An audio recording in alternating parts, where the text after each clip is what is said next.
March শুক্র তার উচ্চ রাশি মীন রাশিতে প্রবেশ করবে। আর এই মীন রাশিতে শনির অবস্থান অনেক আগে থেকেই আছে। শুক্র শনি একে অপরের মিত্র গ্রহ।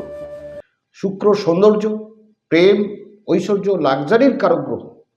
আর এই দুই গ্রহের কম্বিনেশন যখনই কোনো রাশিতে হয় তখনই কয়েকটি রাশির অসাধারণ সফলতা নিয়ে আসে, প্রেম এবং রোমান্সের সুযোগ নিয়ে আসে, লাক্সারি লাইফ দিয়ে থাকে, ইনকামের নতুন দরজা খুলতে থাকে, আর্থিক স্থিতি আরও মজবুত করতে থাকে, নতুন জবের অপরচুনিটিস আসতে থাকে, চাকুরিতে প্রমোশন এবং ইনক্রিমেন্ট হওয়ার সম্ভাবনাগুলোও থাকে, বিজনেস গ্রোথ এবং মানি ফ্লো, ক্যারিয়ার আরও এগিয়ে নিয়ে যেতে সাহায্য করে, ঘরে সুখ সমৃদ্ধি বৃদ্ধি করে, লাক্সারি লাইফের সাথে ঘরের পুরো পরিবেশ বদলে দেয়।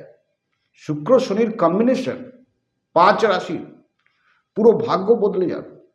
আর এই 5 রাশির মধ্যে সবার প্রথম ভাগ্যশালী রাশি বৃষ রাশি।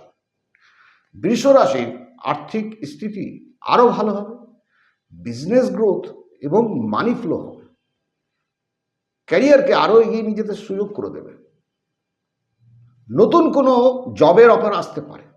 যারা মাধ্যমিক এবং উচ্চ মাধ্যমিক পরীক্ষার্থী তারা সফলতা পাবে।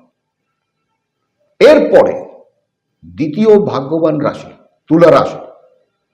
তুলা রাশির কয়েকটি ক্ষেত্রে অসাধারণ সফলতা দেবে। থেমে থাকা কাজগুলো দ্রুত গতিতে সম্পন্ন হবে, বিজনেসে বড় ডিল ফাইনাল হতে পারে, চাকুরিতে প্রমোশন এবং ইনক্রিমেন্ট হবে। যারা মাধ্যমিক এবং উচ্চ মাধ্যমিক পরীক্ষার্থী তারা সফলতা পাবেন। এরপরে তৃতীয় ভাগ্যবান রাশি বৃশ্চিক রাশি। বৃশ্চিক রাশি প্রেমে সফলতা দেবে, লাভ লাইফ আরও মধুর হবে, ধন ঐশ্বর্য বৃদ্ধির সাথে ঘরের পরিবেশ পুরো বদলে যাবে। যারা মাধ্যমিক এবং উচ্চ মাধ্যমিক পরীক্ষার্থী তারা সফলতা পাবে। এরপরে চতুর্থ ভাগ্যবান রাশি কুম্ভ রাশি।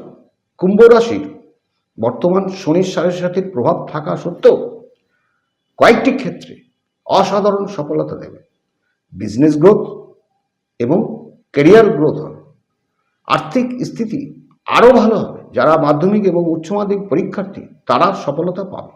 এরপরে অন্তিম ভাগ্যশালী রাশি মীন রাশি।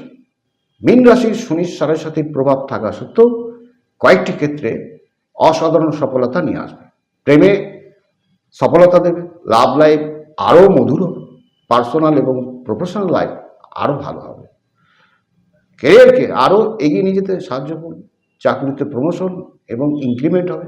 যারা মাধ্যমিক এবং উচ্চ মাধ্যমিক পরীক্ষার্থী তারা সফলতা পাবেন।